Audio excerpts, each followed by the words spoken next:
Hello everyone, welcome to my channel SS with Manjita Diya. और आज मैं क्लास 10th का हिस्ट्री की बुक का चैप्टर सेकंड लेकर आई हूँ इस वीडियो में, जिसमें मैं नेशनलिज्म इन इंडिया के बारे में बच्चों को बताऊंगी।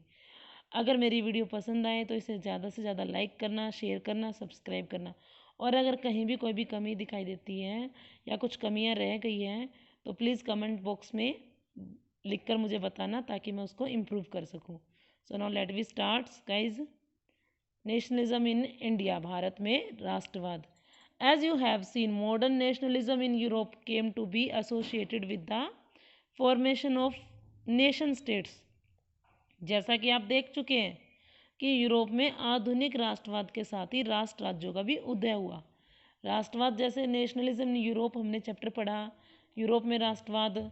वहाँ पर हमने क्या देखा, अलग अलग वहाँ के देशों के बारे में, जर्मनी का एकीकरण के बारे में पढ़ा, इटली के एकीकरण के बारे में पढ़ा, फ्रांस में डेमोक्रेटिक कैसे स्थापित हुई उसके बारे में पढ़ा। तो ऐसा ही it also meant a change in people understanding of who they were and what defined their identity and sense of belonging. अब इससे अपने बारे में लोगों की समझ बदलने लगी। किससे? राष्ट्रवाद से लोगों के अंदर समझ बदलने लगी। उनकी पहचान किस बात से परिभाषित होती है, यह भावना बदल गई कि भाई उनकी पहचान क्या है, वो इंडियंस है या वो यूरोपियंस है या वो फ्रेंच हैं, इस तरीके से। New symbols and icons, new songs and ideas forged new links and redefined the boundaries of communities. अब इन्होंने कहा न्यू सिंबल्स, नए नए प्रतीक चिन्हों ने नए गीतों और विचारों को से नए संपर्क स्थापित किए और समुदायों की सीमाओं को दोबारा परिभाषित कर दिया। Redefined the boundaries of communities, समुदायों की दीवारों को या बाउंड्रीज सीमाओं को रीडिफाइंड पुनः परिभाषित किया। In most countries the making of this new national identity was a long process. काफ़ी देशों में, ज़्यादातर देशों में इस नई राष्ट्रीय पहचान का निर्माण एक लंबी प्रक्रिया से हुआ। काफ़ी टाइम लगा, काफ़ी टाइम स्ट्रगल में लगा। How did the consciousness emerged in India. अब हम देखते हैं कि हमारे देश में ये चेतना किस तरह पैदा हुई। कौन सी चेतना? नेशनलिज्म की, राष्ट्रवाद की। In India as in Vietnam and many other colonies, the growth of modern nationalism is intimately connected to the anti-colonial movement. दूसरे उपनिवेशों की तरह जैसे और कॉलोनियल्स थे, दूसरे उपनिवेशों की तरह भारत में भी आधुनिक राष्ट्रवाद के उदय की परिघटना, जो घटना है वो उपनिवेशवाद विरोधी आंदोलन के साथ गहरे तौर पर जुड़ी हुई थी। कि इज इंटीमेटली कनेक्टेड मतलब कि गहरे तौर पर जुड़ना किससे जुड़ी हुई थी? To the anti colonial movement, उपनिवेशवाद विरोधी आंदोलन से। People began discovering their unity in the process of their struggle with कॉलोनिज्म्स।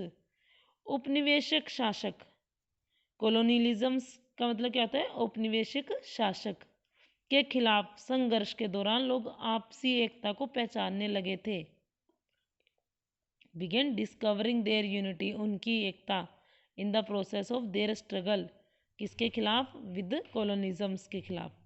The sense of being oppressed under colonialisms provided a shared bond that tied many different groups together.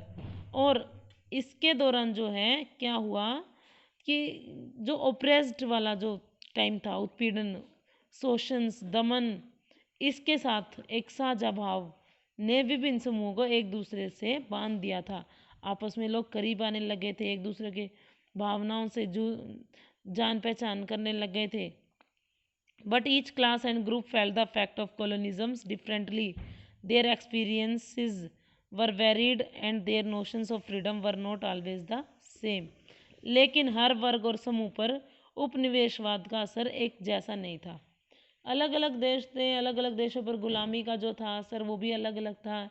ऐसे ही हमारे देश में देख लो, अगर अंग्रेज़ों का ही देख लो कि अंग्रेज़ों ने जब हमारे देश पर राज किया तो हिंदुओं और मुस्लिम्स में जो पार्टिसिपेशन उन्होंने कर दिया, जो डिवाइड कर दिया आपस में उन दोनों को, उनकी यूनिटी को, तो उसमें क्या क्या, एक को प्रायोरिटी ज़्यादा दे दी, दूसरे को नहीं दी। हिंदुओं को अगर प्रायोरिटी दे रहे हैं तो मुस्लिमों का दमन किया जा रहा है, इस तरीके से। और अलग अलग देशों का अलग अलग तरीका था अपना रूल्स करने का उन कंट्रीज पर जो उनके अंडर में थी। Then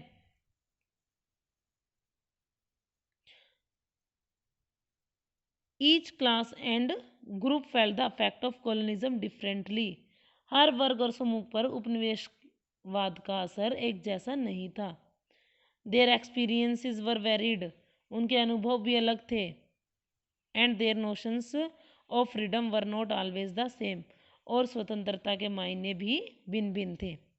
the Congress under Mahatma Gandhi try to forgive these groups together within one movement, but the unity did not emerge without conflict. Mahatma Gandhi के नेतृत्व में कांग्रेस ने इन समूहों को इकट्ठा करके एक विशाल आंदोलन खड़ा किया। इन्होंने कहा ना, the Congress under Mahatma Gandhi try to forgive these groups together, वो इन ग्रुप्स को, इन समुदायों को साथ लेकर आने के लिए उन्होंने एक आंदोलन खड़ा किया। But the unity did not emerge without conflict, परंतु इस एकता में टकराव के बिंदु भी निहित थे, इसमें टकराव भी हुए आपस में लोगों में। Then in the earlier text book you have read about the growth of nationalism in India up to the first decade of the 20th century. हमने पहले ही पढ़ा है, हमने अलग अलग पुस्तक में पढ़ा है कि भारत में जो राष्ट्रवाद का जो उदय था ना, वो काफ़ी पहले, अर्लियर 20th सेंचुरी, 20वीं शताब्दी के पहले ही दशकों में शुरू हो गया था। In this chapter we will pick up the story from the 1920s and the study the non cooperation and civil disobedience movement. इस चैप्टर में जो है हमने इस अध्याय में 1920 के दशक से आगे अध्ययन जो है उसके लिए, और study the non cooperation and civil disobedience movement. इस चैप्टर में हमने कौन सी स्टोरी उठाई है, 1920 से, और असहयोग आंदोलन, सविनय अवज्ञा आंदोलन के बारे में हम इसमें पढ़ेंगे। We will explore how the Congress sought to develop the national movement, sorry for inconvenience, we will explore how the Congress sought to develop the national movement. Now we will explore how the Congress sought to develop the national movement.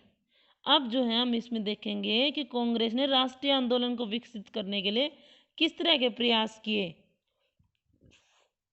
How different social group participated in the movement, इस आंदोलन में विभिन्न सामाजिक समूह ने किस तरह हिस्सा लिया। और how nationalism captured the imagination of people, और किस तरह राष्ट्रवाद ने लोगों की कल्पना को एक नई उड़ान दे दी। तो इस चैप्टर में हम जो है नेशनल मूवमेंट, जो हमारे राष्ट्रीय आंदोलन रहे हैं उनके बारे में, असहयोग आंदोलन, सिविल डिसोबीडियंस आंदोलन, इनके बारे में पढ़ेंगे। जिसमें नेक्स्ट हमारा आएगा फर्स्ट वर्ल्ड वार।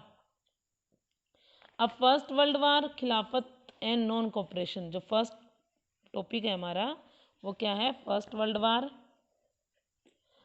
सो नाउ फर्स्ट वर्ल्ड वार, अब हमें ये पता ही है कि फर्स्ट वर्ल्ड वार जो हुआ था वो 1914 टू 1918 तक हुआ था।